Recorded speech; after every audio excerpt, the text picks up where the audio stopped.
Filipenses capítulo 2, versos 1 a 11.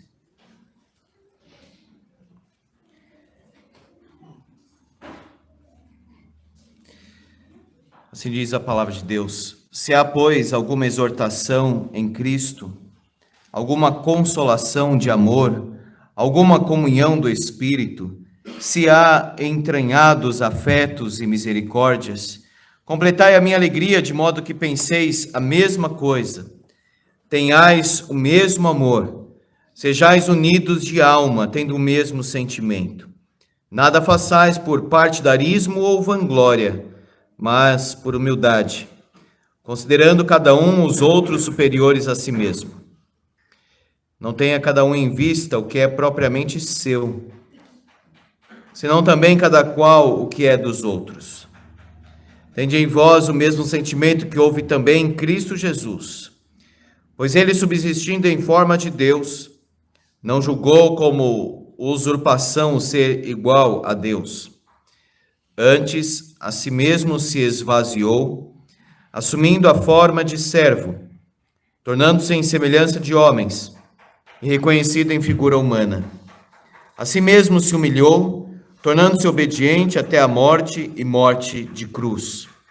Pelo que também Deus o exaltou sobremaneira e lhe deu o nome que está acima de todo nome, para que ao nome de Jesus se dobre todo joelho nos céus, na terra e debaixo da terra, e toda língua confesse que Jesus Cristo é Senhor, para a glória de Deus Pai.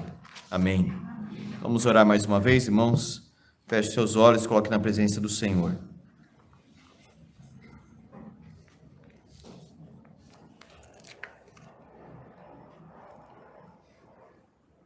Santo Deus, Deus de toda graça, Deus exaltado, Deus da glória, bendito é o teu nome, Senhor. De eternidade a eternidade, tu és Deus. Deus incomparável, Deus da glória, Deus que é luz. Derrama também luz, Senhor, nos nossos corações, na nossa mente. Derrama boa vontade, Senhor, no nosso espírito. Fala conosco, ó Deus, através da tua palavra, em nome do Senhor Jesus. Amém. Irmãos, por mais que uma igreja seja elogiável, uma igreja seja operosa, praticante, ela tem os seus problemas, sempre. Igreja, vida particular, é sempre assim. E esta carta demonstra que os irmãos de Filipos precisavam ouvir sobre unidade. Nós temos a menção de duas irmãs que estavam em alguma discórdia, Evódia e Síntique. Ainda mais nestas questões de relacionamentos. Uma igreja pode enfrentar sérios problemas e às vezes até divisões. O apóstolo Paulo, então, escrevendo para essa igreja de Filipos, ele já agradeceu, falou da sua situação, mesmo lá preso, ele continua pregando o evangelho, e agora ele olha para a igreja e diz: essa batalha não é só minha, é de vocês também. Da mesma forma que vocês estiveram comigo lá atrás, que vocês estejam agora, sem medo dos adversários, versículo 28, unidos no mesmo combate. Aí ele fala no versículo 27, estáis firmes em um só espírito, uma só alma, lutando juntos pela fé evangélica. O apóstolo Paulo então vai falar sobre o amor prático na vida do povo de Deus. E a comunidade cristã deve ser a comunidade do amor. Jesus disse que os discípulos seriam reconhecidos pelo amor. O combate é um combate motivado pelo amor. Eu devo olhar então para o meu próprio coração e perguntar, sondar diante de Deus se eu vou pelo amor. Eu estou aqui adorando a Deus, impulsionado pelo amor que tenho por Ele e pelos irmãos também. Primeira característica do amor que Paulo cita aí é que é um amor encorajador. Observe. Se há, pois, alguma exortação em Cristo, alguma consolação de amor? O texto de Romanos 8 diz: se Deus é por nós, quem será contra nós? Então a gente precisa entender o se, S-E, dentro do seu contexto. Se Deus é por nós, Paulo não tem dúvida que Deus é pela igreja e por ele. Então seria, visto que Deus é por nós, uma vez Deus sendo por nós, já que Deus é por nós, tem a mesma coisa aí. Se há, uma vez que há, sendo assim, nós temos o que? Exortação em Cristo. E às vezes nós entendemos exortação apenas num lado assim de bronca, como nós falamos às vezes, ou de mostrar que a pessoa está errada, eu fui exortado. Mas a ideia bíblica de exortação é estímulo. Em outros lugares, essa mesma palavra é traduzida como encorajamento ou entusiasmo. Alguém que fica assim impulsionado a fazer algo, que tem exortação também. Então, quando o irmão verdadeiro, com amor, exortar algum erro, apontar algum erro, se ele estiver no Espírito Santo, ou seja, se ele estiver dominado pelo Espírito, dirigido pelo Espírito e pela palavra, esta exortação não vai derrubar a pessoa, vai colocá-la para frente, desde que seja espiritual. Por isso que Paulo diz aos Gálatas: vós que sois espirituais, vocês possam corrigir com espírito de brandura o faltoso, aquele que foi pego em alguma falta. Então, se alguém aponta o erro, deve fazer isso com amor, no Espírito e com a palavra de Deus, mas de tal forma que aquele que é exortado se sinta encorajado à obediência e não desanimado e frustrado pela desobediência. Existem formas de fazer isso. Por exemplo, se o filho faz uma coisa errada, o pai ou a mãe chega e traz uma sentença assim: você não faz nada direito. Isso não é exortação bíblica. Isso é punição. Isso é legalismo. Isso é algo contrário ao espírito do evangelho. Dizer que errou, que precisa melhorar, sim, mas de uma forma positiva, encorajadora. Então Paulo está dizendo aqui: irmãos, exortem uns aos outros, encorajem uns aos outros, vocês possam encorajar uns aos outros em Cristo. É bom ter um irmão que realmente faça isso em Cristo, no Espírito, com a palavra, em Cristo.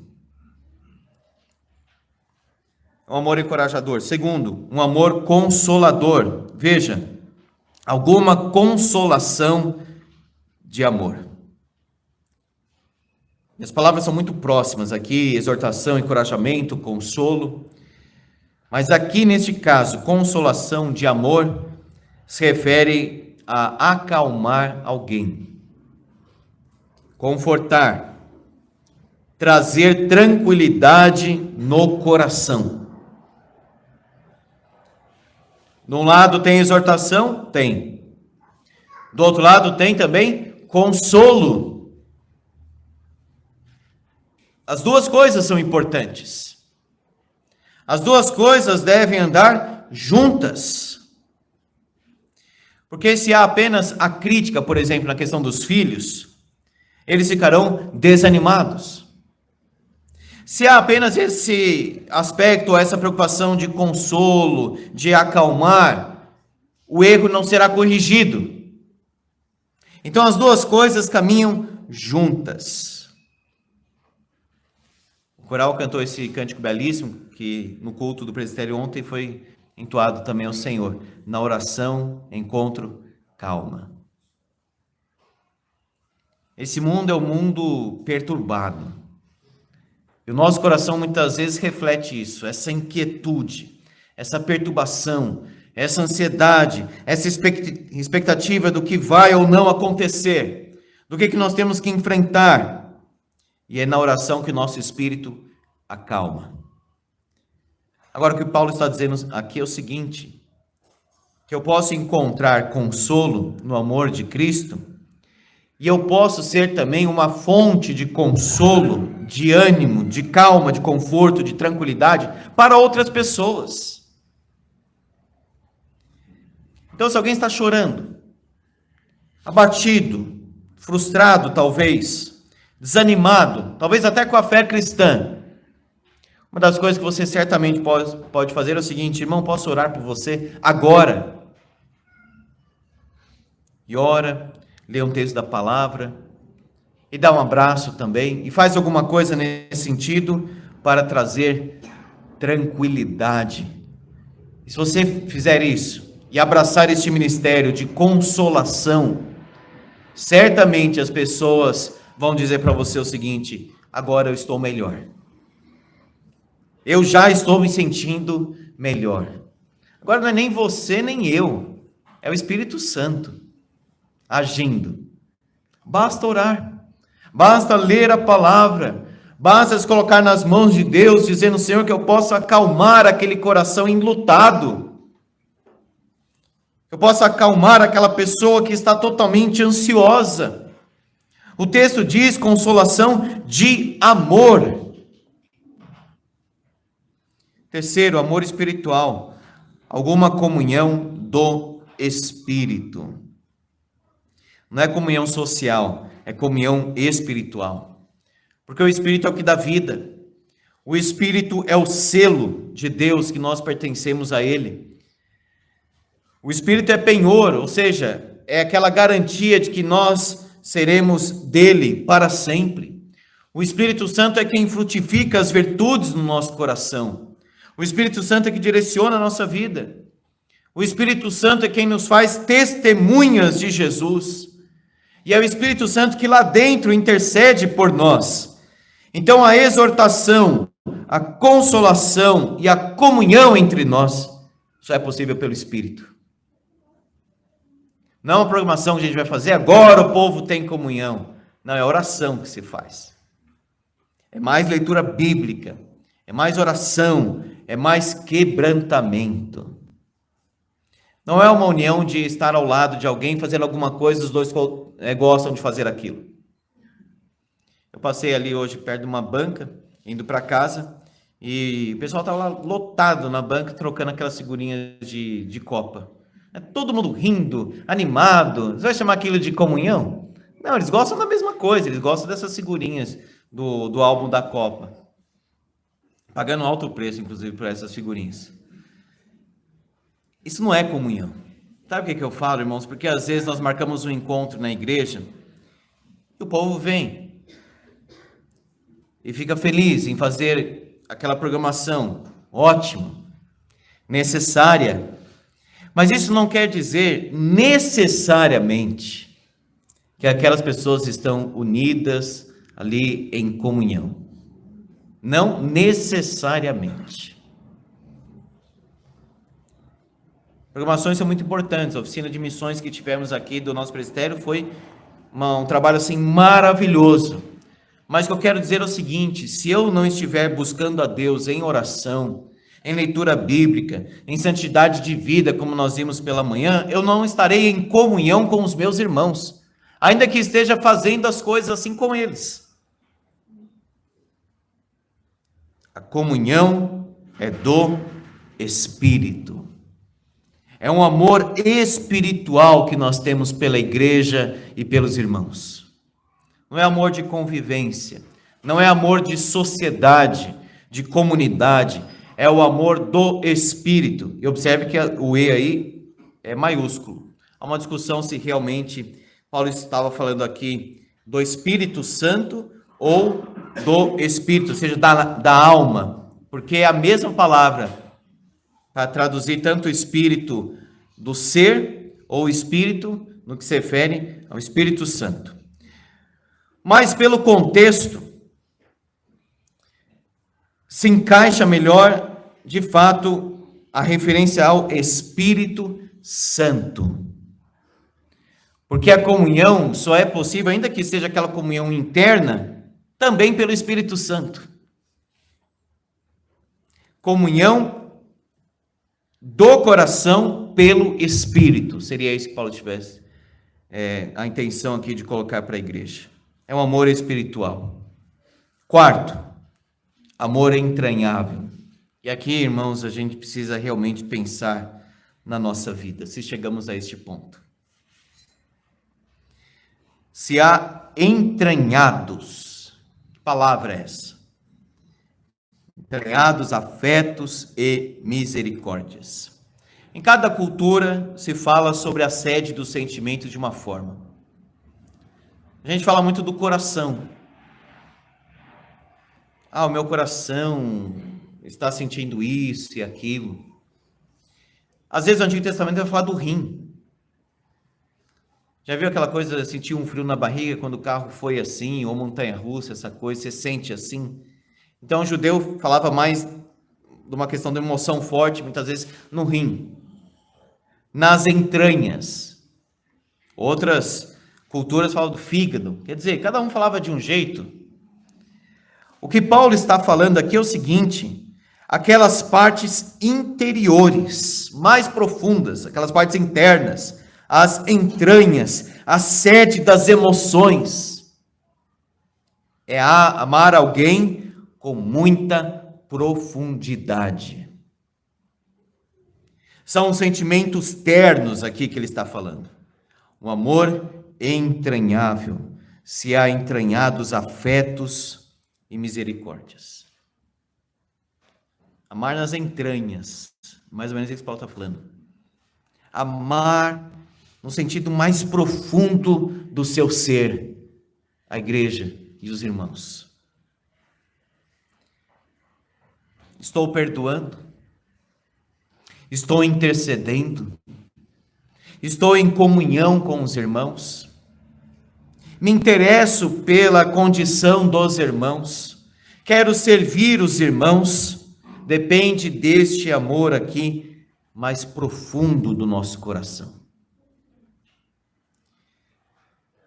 Nosso amor, irmãos, por sermos pecadores, tem a tendência de ser egoísta e centrado em coisas deste mundo, desta vida. A gente passa a amar as coisas que nós temos e somos. O Senhor Jesus nos lança para fora e diz: ama a Deus e ao próximo. Qual é a profundidade do seu amor? Até que ponto, meus irmãos, nós amamos? Amor misericordioso. Veja, entranhados afetos e misericórdias. Misericórdia é a compaixão aqui. Em desejos, em atos. Aquele olhar caridoso, aquele olhar misericordioso. Aquele olhar que não é esmagador, não é fulminante, não é legalista, que não quer destruir. É o amor misericordioso. Amor pleno. Completai a minha alegria. Paulo está dizendo o seguinte: eu serei mais feliz ainda se vocês fizerem o seguinte: modo que penseis a mesma coisa. Isso só é possível pelo Espírito Santo. Vamos pensar em quê? Filipenses capítulo 4. Filipenses 4, 8. Finalmente, irmãos, tudo que é verdadeiro, respeitável, justo, puro, amável, boa fama, se alguma virtude há e se algum louvor existe, seja isso que ocupe o vosso pensamento. Então, se vamos seguir aqui Filipenses 4, 8, nós vamos pensar a mesma coisa. Tenhais o mesmo amor. Qual é o mesmo amor? 1 Coríntios 13. O amor que suporta, o amor que crê, o amor que entrega, o amor que doa. Sejais unidos de alma. Como ser unido de alma, Paulo? Tendo o mesmo sentimento. Sentimento é como foco, a mesma direção, mirar e visar, ou seja, ter a mesma cogitação. Quando Cristo nos une, nós verdadeiramente somos unidos. Quando a união é espiritual, ela pratica isso que Paulo está ordenando aqui no versículo 2. O amor também, irmãos, aqui é humilde. Nada façais por partidarismo ou vanglória. A ideia de partidarismo aqui é aquele interesse pessoal, não somente do seu próprio grupo, mas aquele interesse pessoal, aquela ambição egoísta, que não pensa em serviço. Qual que é o objetivo da pessoa? O lucro e o poder. Então faz isso ou não faz aquilo, pensando nesse partidarismo, nessa ambição egoísta. Nada façais por egoísmo, por partidarismo ou vanglória. Observe a palavra aí, vanglória. Uma glória vã. Ou seja, um louvor vazio, quando faz por vaidade, faz para parecer, para ser elogiado, para ser estimado, para ser reconhecido, para ser exaltado. Paulo diz, nada façais com essa motivação. Muito perigoso cairmos nisso.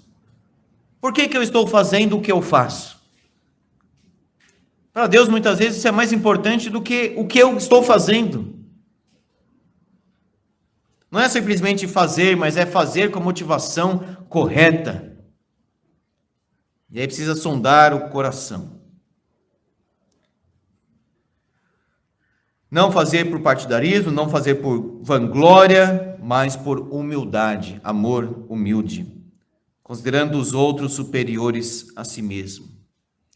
E não adianta falar se não demonstra isso. Não adianta falar que é humilde, porque isso aí já seria uma certa contradição. Tem que provar a humildade com o jeito de ser, com o modo de ser, com a sua própria vida.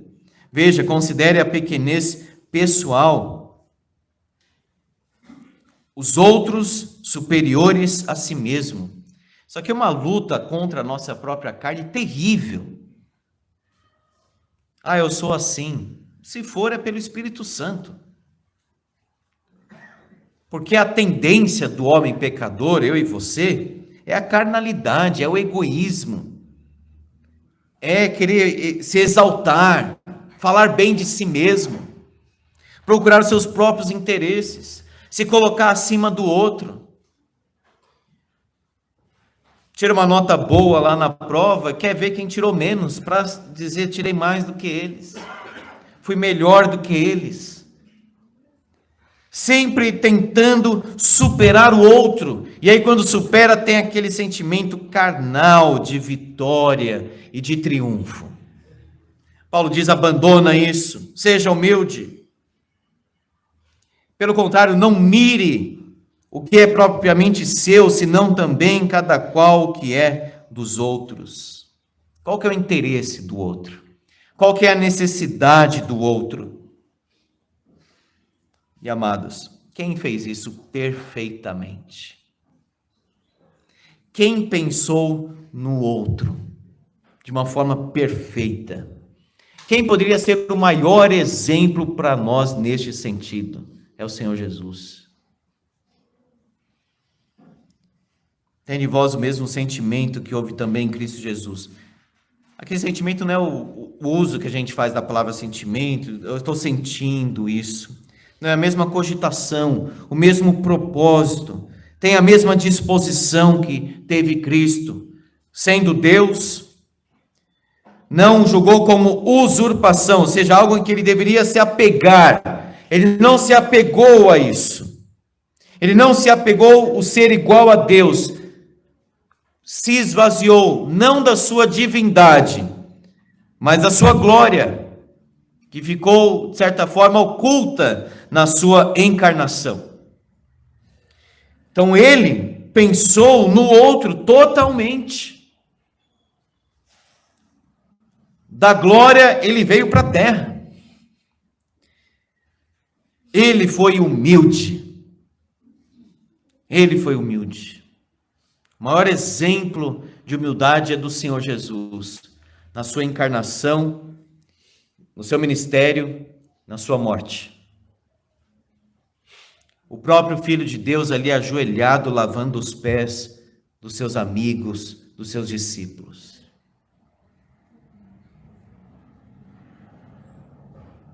Não tem exemplo maior de humildade senão Jesus. Não é porque a pessoa tem ou não tem conclusão, ela é humilde. Não vem disso. A humildade se demonstra pelo serviço, pela atenção que se dá ao outro, ao próximo. Sendo Deus, não se apegou a isso, assumiu a forma de servo. Como tem um livro do reverendo Boanerges Ribeiro, o Senhor que se fez servo. Tornando-se em semelhança de homens, reconhecido em figura humana, ou seja, verdadeiramente humano. Já no primeiro século tinha uma heresia dizendo que ele não era exatamente humano, ele era como se fosse um fantasma.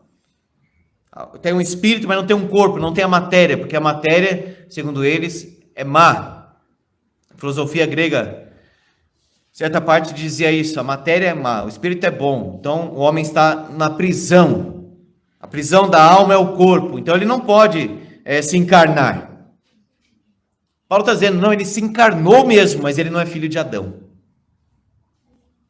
Ele se fez homem, ele conheceu a nossa fraqueza, ele conheceu a nossa angústia, ele chorou, ele sentiu fome, ele sentiu as suas necessidades, ele foi verdadeiramente tentado. É uma humilhação. Aqui nós temos uma escada da humilhação. Cada vez mais ele se humilha. Ele se esvaziou. Ele se fez homem. Ele se humilhou. Foi obediente até a morte, morte de cruz, onde ele foi feito maldição em nosso lugar. Mas se nós temos essa escada da humilhação, depois nós temos da exaltação. Pelo que também Deus o exaltou sobremaneira na ressurreição. Ele deu um nome que está acima de todo nome, para que ao nome de Jesus se dobre todo o joelho, sem exceção. Nos céus, na terra e debaixo da terra. Não tinha mais um lugar para Paulo falar. Essa é a ideia. Céu, terra, debaixo da terra, não tem outro lugar. Tudo que pode ser chamado de lugar, coisa visível, até invisível, tudo se dobrará diante do Senhor Jesus. Toda língua confesse que Jesus Cristo é Senhor, para a glória de Deus Pai. Primeiro nós temos essa escada da humilhação e depois da exaltação. O Pai o exaltou, o nome dele está acima de todo nome. O nome de Jesus se dobrará todo o joelho e toda língua confessará: Jesus Cristo é Senhor, é Rei, é soberano, é cabeça, é triunfante e vence aquele que se encontra com ele, diz o livro de Apocalipse. E tudo isso é para a glória de Deus Pai. Você vai encontrar o tempo todo isso na Bíblia, para a glória de Deus, para o louvor da sua graça, é o refrão de Efésios capítulo 1, para o louvor do seu Filho, para o louvor da sua graça, para a glória de Deus Pai, como é o caso. Eu quero ser humilde.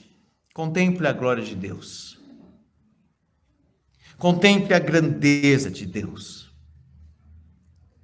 Depois de pensarmos sobre a grandeza de Deus, nós olhamos para nós mesmos e concluímos como Jó: sou pó e cinza, se muito. Nós somos pecadores, Deus é santo, irmãos. Nós somos mortais, Ele é imortal. Nós somos temporais, Ele é eterno. Nós somos justificados em Cristo, Ele é justo em essência, em natureza. Nós somos corruptíveis, Ele é incorruptível.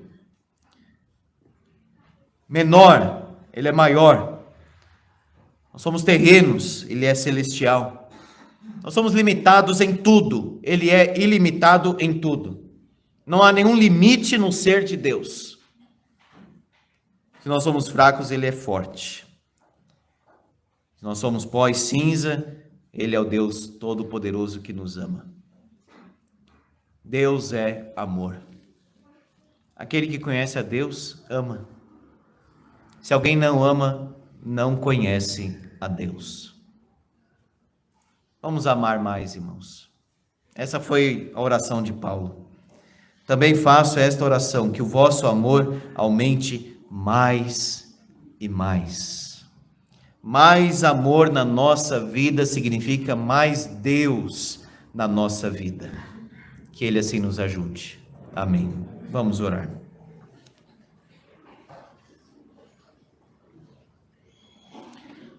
Louvado seja o teu nome, Senhor. Porque Jesus Cristo é modelo perfeito para a nossa vida. Ele amou. A palavra diz, tendo amado os seus, amou-os até o fim. O teu amor, Senhor, é derramado nos nossos corações pelo Espírito. Derrama mais amor, Senhor, no nosso coração. Que haja mais amor nesta igreja de Vila Nilo. Mais e mais, cada vez mais, Senhor. Renova o nosso amor. Renova o amor na família, em cada família aqui representada, Senhor. Jesus disse, aprendei de mim porque eu sou manso e humilde de coração. Ele realmente poderia dizer isso porque é verdadeiro. Dá-nos mais humildade, Senhor. Dá-nos mais mansidão do Senhor Jesus. Dá-nos mais, Senhor, disposição para servir e sermos úteis em Tuas mãos, Pai. Cristo se esvaziou, assumiu a forma de servo, de homem, foi crucificado. Ó Deus, que possamos também renunciar, tomar a cruz, seguir Jesus, seguir os passos do nosso Salvador. Só o Senhor é Deus, só o Senhor é grande. E como é bom, Senhor, pensar neste glorioso dia em que todos, sem exceção, confessarão: Jesus Cristo é Senhor. Demônios já confessaram isso quando Jesus esteve aqui entre nós. Mas neste dia, Senhor, nesta visão gloriosa, final, todos os seres estarão reconhecendo que Jesus Cristo é Senhor. Toda a glória ao teu nome, Senhor Jesus.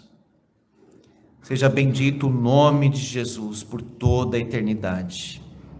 Aquele que foi exaltado, aquele que foi colocado numa posição que está acima de todo nome.